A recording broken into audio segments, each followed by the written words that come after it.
할렐루야. 우리 서로 인사하실까요? 제 이름으로 축복합니다. 반갑습니다. 오늘은 추수감사절인데 감사절이니까 또 감사의 마음이 우리 가운데 충만히 있기를 원합니다. 모세가 창세기, 출애굽기, 레위기, 민수기, 신명기, 모세오경을 기록한 것이 BC 1500년의 일입니다. 지금으로부터 3500년 전입니다. 그리고 사도 요한이 계시록을 쓴 것은 예수님 오신 이후 AD 90년에서 100년 전후에 쓴 것입니다. 지금으로부터 약 2000년 전에 사도 요한이 계시록을 쓴 것입니다. 그래서 지금으로부터 3500년 전에 성경을 쓰기 시작해서 약 2000년 전에 AD 90년경에 성경 기록이 끝났습니다. 하나님께서 그 옛날 말씀하실 때 천사를 통해서 말씀하시기도 하시고 또 직접 하나님이 나타나시기도 하시고 또 꿈과 환상을 통해서 말씀하시기도 하시고 또 선지자를 통해서 사도들을 통해서 말씀하시는데 이제는 창세기서부터 계시록까지 66권의 성경 말씀 계시가 문자 계시가 성경 계시가 완성이 됐습니다. 지금은 특별한 경우에 꿈과 환상, 음성이 있지만 그러나 성경 말씀이 문자 계시로 완성됐기 때문에 하나님 말씀을 읽음으로 하나님의 음성을 듣는 것이 가장 안전합니다. 꿈에 뭘 봤다든지 환상으로 뭘 봤다든지 누가 무슨 말을 해줬다든지 그건 참 상대적이고 주관적이고 또 개인적인 것이기 때문에 우리가 그걸 신뢰하기가 어렵습니다. 그러나 이 문자 계시는 성경 계시는 성령으로 완성이 됐기 때문에 언제 읽어도 바로 해석하기만 하면 하나님의 음성을 만날 수가 있습니다. 그래서 문자로 글러주신 이 말씀을 우리가 늘 읽고 묵상하고 교훈을 삼고 거울로 삼아야 되고 우리의 거울로 삼는다는 건 무엇입니까? 거울을 볼 때 머리가 헝클어져 있는지 이물질이 묻어 있는지 다 보잖아요. 그런 것처럼 말씀을 우리가 읽고 묵상하고 깨달아 할 때에 우리의 흠들이 잘못된 것들이 드러남으로써 교훈과 책망과 바르게 함과 의료 교육하기에 유익하다 그렇게 말씀했습니다. 모든 성경은 하나님의 감동으로 된 것으로 그 감동이 성령이 역사하셨다는 단어의 뜻이 들어가 있습니다.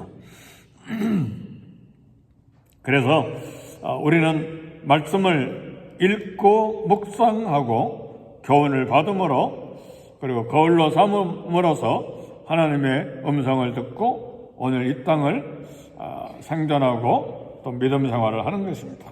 첫 번째로 생각할 것은 항상 말씀을 귀 기울여 드려야 됩니다.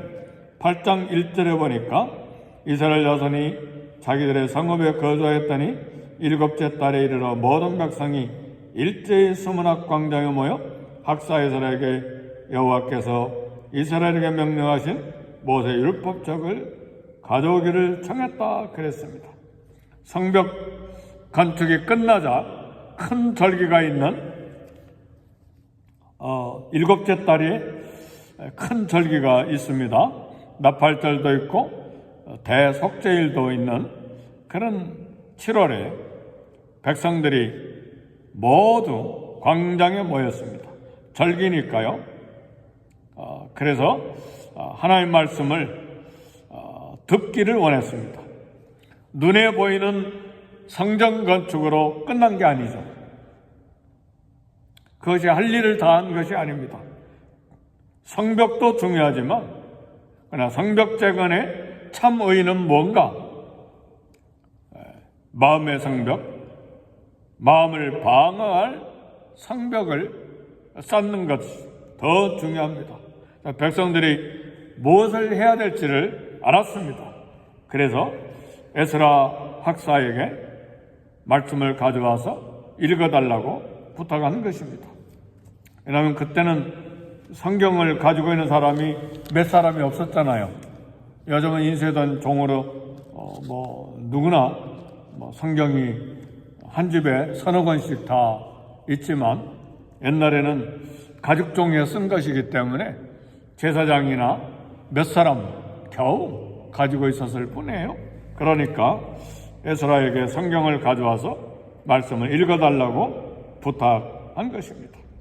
지도자들이 명령해서가 아니라 백성들이 스스로 일제히 광장에 모여서 율법에 귀를 기울인 것입니다.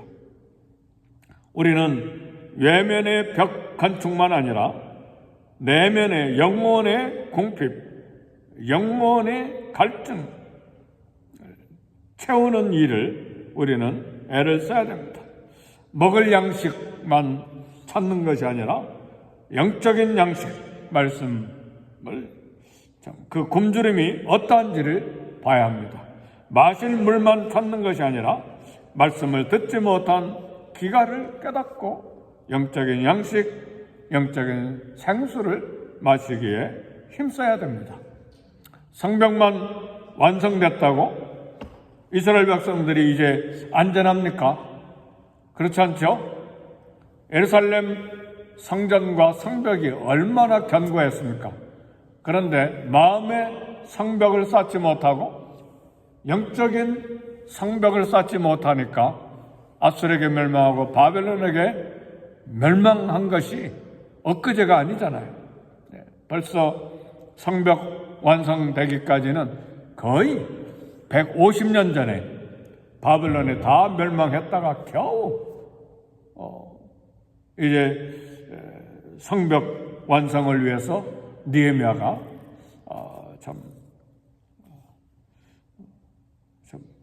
성벽을 완성했는데 성벽이 완성되기까지는 거의 150년이 걸렸어요. 그러니까 우리는 먹을 것만 준비하는 것이 중요한 것이 아니에요.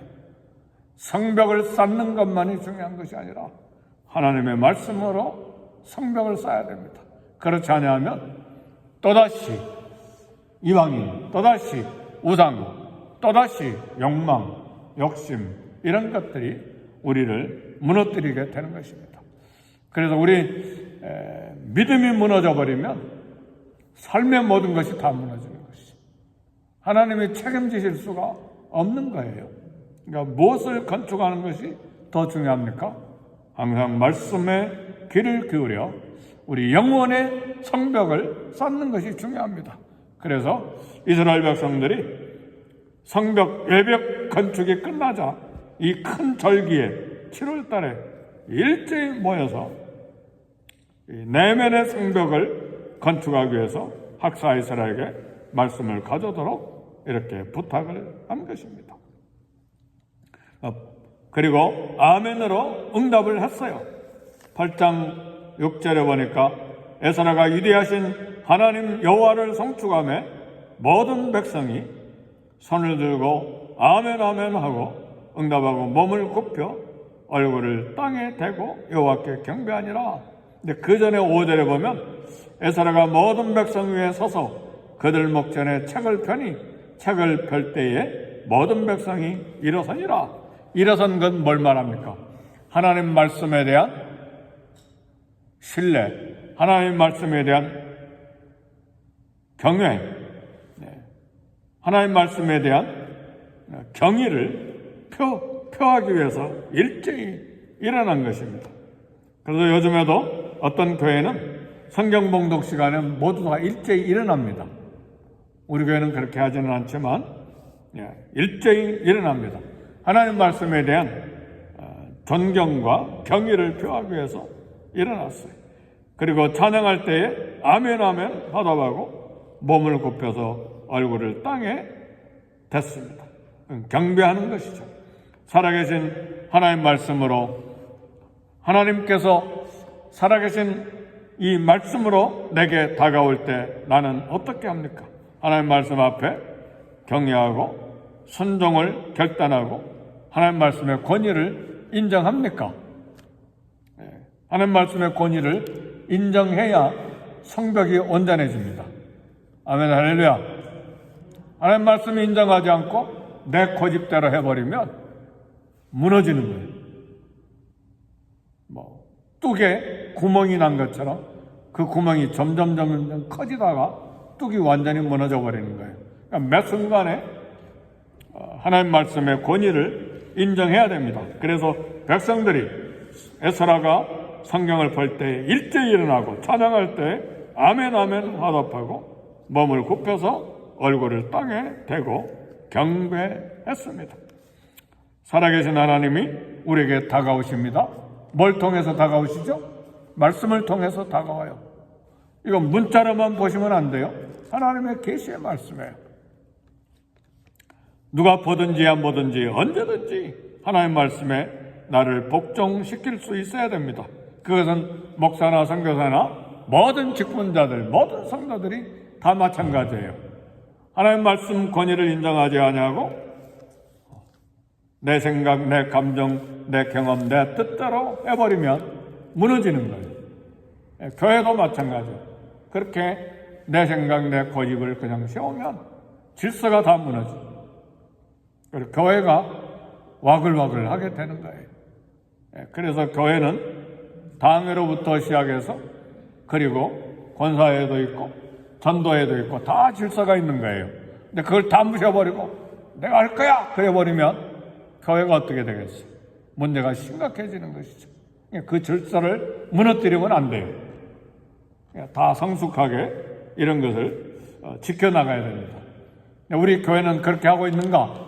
그러지 못한 게 반복되는 부분도 있어요. 늘 걱정이죠. 네.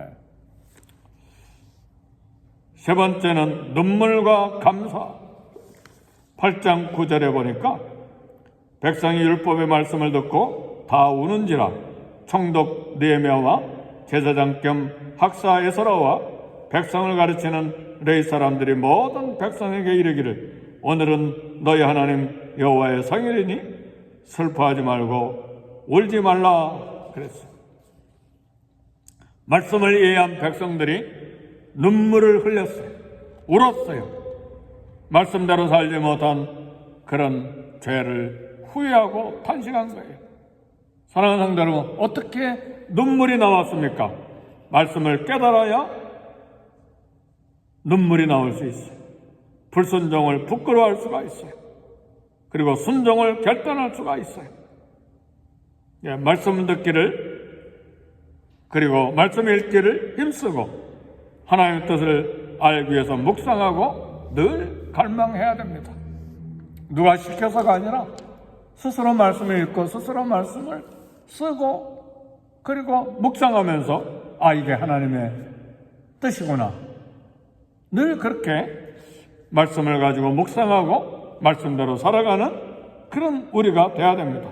그럴 때 말씀을 읽으면 부실한 부분, 불순종한 부분을 부끄러워할 수 있고 슬퍼할 수 있고 울 수가 있는 것입니다. 그러지 아니하면 한참 잘못했으면서도 그냥 무덤덤하고 그냥 자기 마음대로 살아버리는 것이죠. 얼마나 슬픈 일입니까? 이때 총독 느헤미야와 학사 에스라가 7월 초하루는 나팔절이니까 나팔절은 즐거워하는 절기잖아요.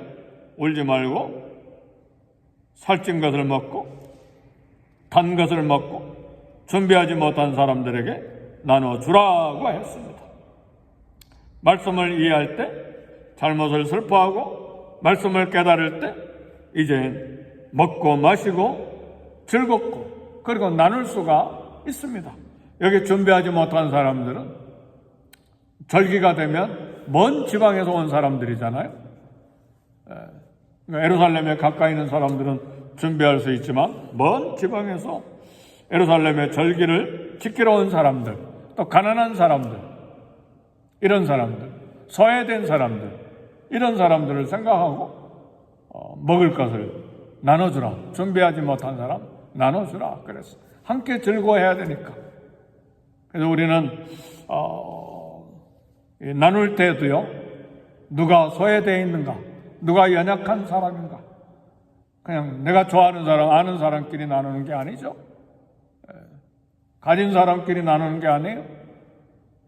연약한 사람, 부족한 사람, 모자란 사람, 소외된 사람, 이런 사람을 챙겨서 준비하지 못한 사람 나누는 것이죠. 그렇게 해서 함께 먹고 마시고 즐겁게 해야 됩니다. 특별히 순종하는 것에 큰 기쁨이 있죠. 오늘 미국의 추수감사절입니다. 멀리 여행 떠나는 우리 식구들도 있고, 어제 이야기 들어보니까 내일 어떻게 보내려고 그러니까 내일 산타에 가면 추수감사절 먹을 거 있습니다. 그렇게 해서 가는 분도 있고, 그래서 마음이 짠했어요. 그래서 이거 우리도 가족이 모이긴 하지만 누구를 모셔야 되나, 이게 목사의 생각이에요. 우리도 마찬가지예요. 누가 소외되어 있나, 누가 이 추수감사절에 혼자 있나, 이런 거 살펴야죠. 그래서 우리 추수감사절 때는요, 그냥 우리끼리 즐겁고 우리끼리 나누고 그걸로 끝나버리면 안 돼요. 적어도 LA 모든 사람을 위해서 우리가 할 수 있는 게 아니잖아요. 우리 한 5, 60명 된 조그만 모임에 그것 정도는 우리 살필 수 있어야 되잖아요. 그런 원칙에 따라서 나누기도 하고 마음을 또 나누고 함께 즐거워하고 기뻐해야죠. 그런 원칙이 딱 서 있어야 교회가 제대로 되는 것이죠. 내 경험대로 하는 게 아닙니다. 그래서 추수감사절 유래는 아메리카의 이 땅에 신앙의 자유를 찾아서 온, 그리고 생존하게 하신 하나님께 감사하면서 참 부족해도 모자라도 겸손한 감사를 드렸어요. 옥수수 몇 개, 감자 몇 개, 호박 몇 개 안 되는 그것으로 도와준 인디언들을 초청해서 그 작은 것으로 겸손하게 예배를 드리는 것이 추수감사절 예배입니다. 추수감사절 가족, 그리고 또 이웃, 그러나 특별히 연약하고 또 한쪽 구석에 있고 소외된 사람들도 생각하면서 추수감사절을 보내야 됩니다. 특별히 오늘은 슬퍼하지 말고, 오늘 에스라와 느헤미야가 이야기한 것처럼 오늘은 성일이니 마땅히 조용하고 금심하지 말고 먹고 살찐 것 먹고 단 것 마시고 준비하지 못한 자에게 나눠서 근심하지 말고 하나님으로 인하여 기뻐하라. 여호와로 인하여 기뻐하는 것이 너희의 힘이니라 그랬어. 하나님을 기뻐하는 것이 우리의 힘입니다. 오늘 감사하는 것이 우리의 영적인 힘이 됩니다. 감사하시기를 바라고, 또 병중에 있는 분들이 있는지를 또 살펴보고 들여다보고 또 감사하고 함께 즐거워하는 오늘 추수감사절이 되기를 제 이름으로 축복합니다.